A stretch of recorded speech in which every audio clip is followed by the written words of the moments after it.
안녕하세요. 법무법인 발을정 아나운서 김유진입니다. 오늘은요, 법무법인 발을정의 대표 변호사님 김용현 변호사님과 함께 이야기 나눠보도록 하겠습니다. 변호사님 안녕하세요. 네, 안녕하세요. 네, 변호사님, 기업 회생이 끝난 이후에도 여러 가지 단계가 필요하잖아요. 그렇죠. 할 일이 많죠. 네, 그 이후에 어떤 조치들이 필요한지요. 또 기업 회생이 승인됐다면 변호사님들은 어떤 걸 또 도와주시나요? 이게 통상 저희들 기업 회생을 하다 보면 대부분의 변호사 사무실에서 인가까지만 해요. 근데 인가라는 말이 좀 어려울 것 같긴 한데 처음 신청해서 맨 마지막 채권을 감액시키는 확정 절차가 그 인가 절차거든요. 근데 그 이후 절차에도 할 일이 많고 실질적으로는 회사가 잘 살아나기 위해서는 그 이후 절차가 제일 중요해요. 보통 통상적으로 법적 절차 한다고 그러면 그 인가가 딱 난 이후에 뭐 정관 변경해야 되고요. 임원 변경해야 되고 저기 수권 자본을 또 변경해야 돼요. 그러니까 법인 등기부를 변경하는 절차를 좀 거쳐야 되거든요. 이것은 아주 기본적인 절차고, 그 다음에 회생 계획대로 조금 진행하다 보면은 조기 종결이라는 게 있어요. 원래는 회생 절차는 보통 회생 계획을 10년 분할 변제를 계획을 세우거든요. 어떤 분들은 그러면 내가 10년 동안 법원에서 옛날에 법정관리라는 표현을 썼으니까 법정관리를 받아야 되냐 뭐 이런 표현을 쓰는데 그게 10년이 아니고요. 통상 요즘에는 수원 같은 경우는 3개에서 5개월 아니면 웬만하면은 조기 종결 시키려고 하고, 서울 같은 경우도 한 1년 안쪽이면 서울 부산도 1년 안쪽이면 조기 종결 시키려고 많이 하시는 것 같아요. 예. 근데 문제는 뭐냐면 조기 종결을 했다고 해서 거기 끝이 아니에요. 그러면요? 또 어떤 게 있나요? 이미 회사 같은 경우는 회생 절차를 거치면은 신용도가 완전 바닥에 떨어지고 기존 거래처도 많이 끊긴 경우가 많고 매출도 많이 떨어진 경우가 많습니다. 그렇겠죠, 아무래도요. 그리고 가장 중요한 게 뭐냐면 신용도가 떨어지면 과거에는 대출을 받아서 회사를 운영했잖아요. 투자도 하고. 근데 이제는 회생 기업은 대출을 받을 수가 없어요. 이게 가장 큰 리스크예요. 예. 그러니까 부채는 줄어들었지만 신사업을 하기 위해서 자금 수혈이 필요하잖아요. 자금 수혈이 거의 어렵다는 거죠. 왜 그러면 재무제표상 이미 부도난 회사이기 때문에.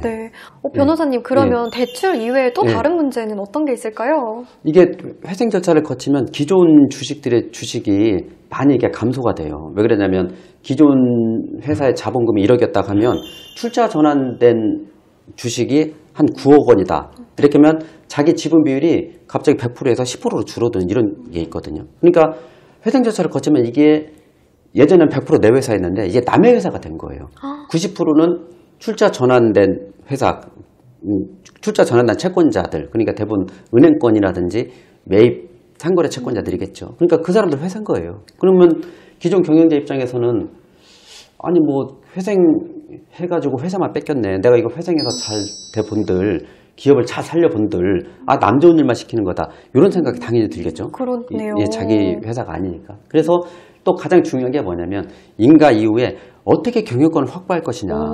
이게 상당히 중요해요. 경영권 확보를 위해서는 여러 가지 회생 계획 세울 때도 방법이 있고 회생 계획이 인가난 이후에도 방법이 있거든요. 저희들은 그래서 회생이 인가난 이후에 회사가 어떻게 경영권을 확보하는지에 대해서 상당히 컨설팅도 많이 하고 그 정도 많은 노하우를 갖고 있거든요.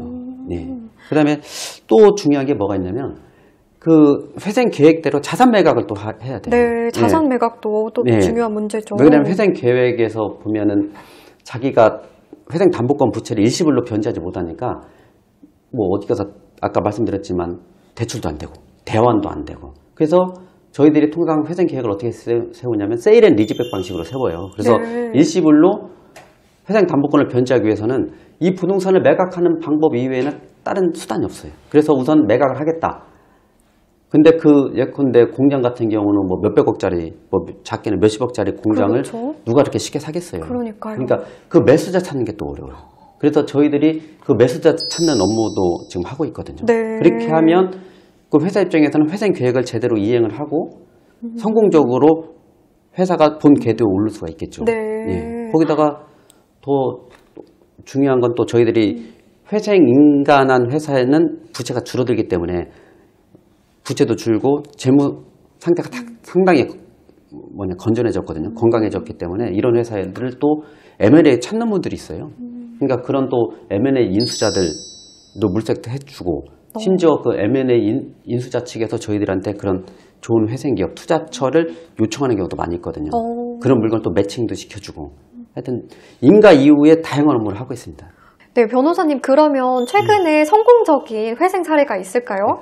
저희들이 캠코와 지금 MOU를 체결해서 캠코 쪽에서 이게 물건을 쉽게 말해서 캠코가 투자한 기업에 대한 자료를 좀 받고 있습니다. 그 받아가지고 저희들이 그 회사를 컨설팅을 해드리죠. 그래서 어떤 회사 같은 경우는 회생 인가난 이후에 한 3년 정도 지나서 재무 구조가 좀 많이 건전해졌거든요. 그래서 근데 이 회사 같은 경우는 대출이 안 돼서 저희들이 어떻게 다른 컨설팅을 해서 대출을 받을 수 있는 그 방법을 좀 알려드리고 그런 자문을 해드렸죠. 그래서 이분 같은 경우는 많은 돈은 아니지만 그래도 몇 억이라는 운전 자금을 확보할 수가 있었던 좋은 사례가 하나 있고요.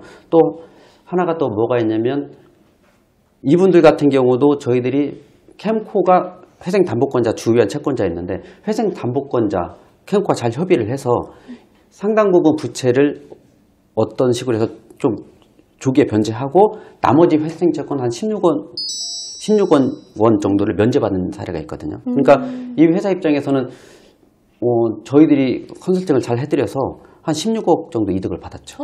예. 엄청난 금액이네요. 엄청난 금액이죠. 예. 근데 이런 식으로 할 수 있는 법무법인이 제가 알기로는 대한민국에는 없을 것 같거든요. 네. 예. 저도 그런 법무법인을 발일정 말고는 못 본 것 같습니다. 예, 예. 우선은 제가 이렇게 얘기를 들어보니까요. 회생하는 과정 그리고 회생 이후에도 많은 절차들이 남아있고요. 또 기업이 다시 정상 궤도에 오르기까지는 모든 필요한 법적 지원이 되게 중요할 것 같아요. 맞습니다. 예. 네, 이번에는 회생 이후의 과정에 대해서 알아봤다면 다음번 시간에는요. 회생 절차 중에서 채권자의 권리 확보 그리고 이 방안을 어떻게 조금 더 구체화할 수 있는지에 대해서 얘기 나눠보도록 하겠습니다. 네, 그렇죠. 다음 시간에 뵙겠습니다. 네, 변호사님 네. 좋은 말씀 감사합니다. 네, 감사합니다.